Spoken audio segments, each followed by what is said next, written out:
आदर्श मनुष्य। मनुष्य एक सामाजिक प्राणी है। वे कोई न कोई समाज का निर्माण करके संसार यात्रा को पूर्ण करता है। जहाँ कोई समाज ना भी हो, वहाँ भी कुछ बना ही लेता है। संत मनुष्य के किसी भी बाहरी रहन सहन को नहीं छेड़ते। वे कहते हैं, तुम चाहे किसी भी समाज के नियमों के अनुसार जीवन व्यतीत करो, हो तो तुम मनुष्य ही। तुम्हारा पहनावा तुम्हारी मनुष्यता में फर्क नहीं ला सकता।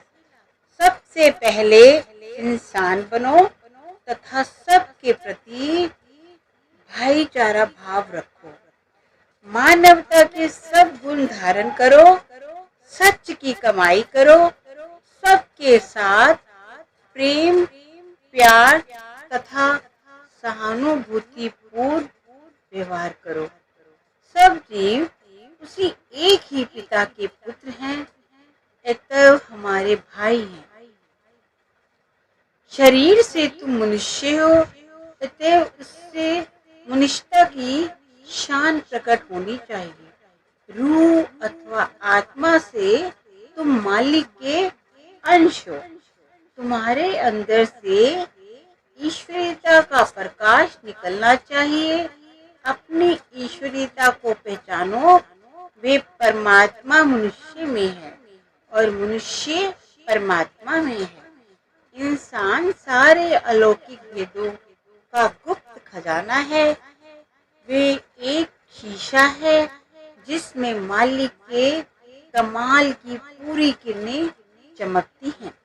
वे हक की मूर्ति है और हक उसकी जान है। जान के बगैर इंसान का क्या मूल्य है।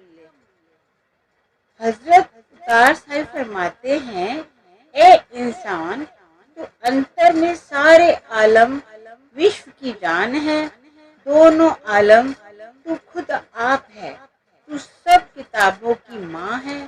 तेरे अंदर मालिक की आयतें अपने आप उतर रही हैं। जिस्मानियत में खुदायत को मिलाकर इंसान खुदा अथवा मानव ईश्वर का जलवा शोभा दुनिया में फैलाकर इस दुनिया को मुकामे हक सचखंड बना दो। दुनिया को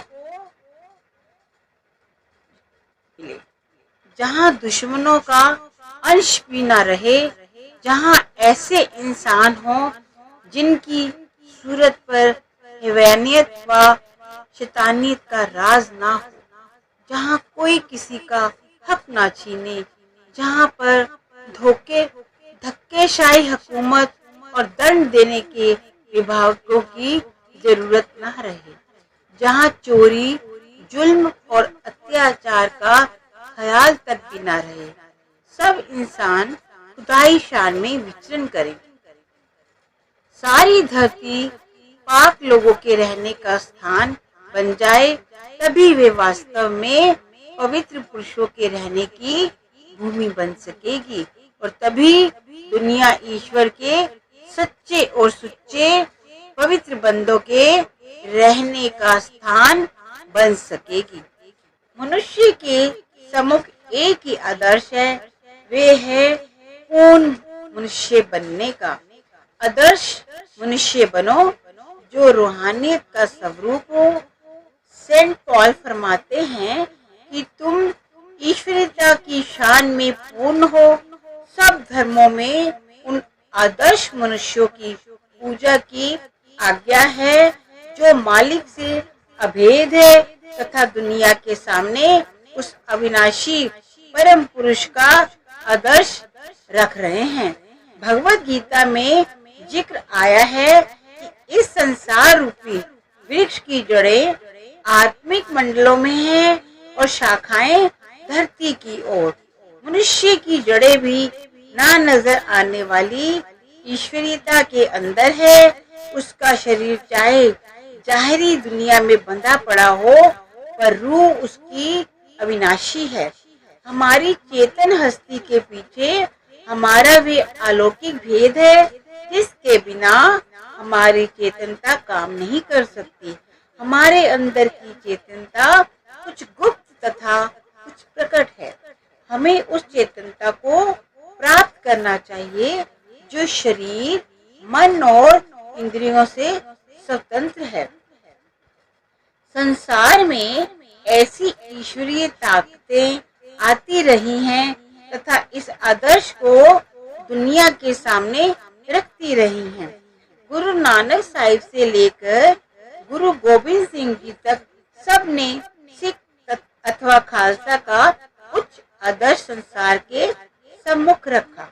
वे एक ऐसा आदर्श है जो कि सेवा, भक्ति, सबके प्रति प्रेम तथा निष्कामता का पुंज है, जो मालिक के रंग में रंगने वाला तथा सुप्त हृदयों को जागृत करने वाला है, जो नेकी को उभारने और बदी का संहार करने वाला है।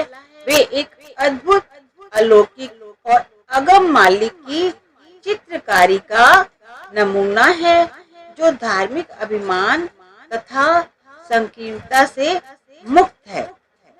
शिक्षा का मुख्य भाव भी यही है कि दुनिया में इंसान एक बड़ा अनमोल भंडार है।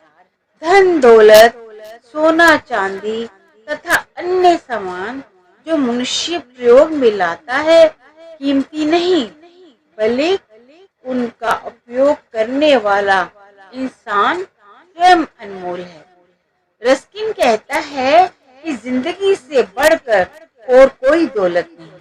वे जिंदगी जो प्रेम और आनंद की शक्ति से परिपूर्ण हो, वे देश सबसे अधिक धनवान है, जो बहुत से भले और प्रसन्न मनुष्यों का पालन करता हो।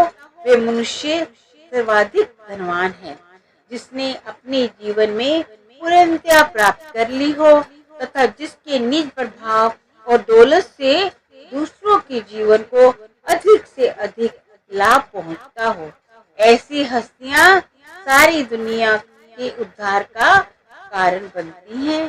संसारिक पदार्थों की सुंदरता ऐसे नेक पुरुषों के रूहानी सौंदर्य के आगे तुच्छ है।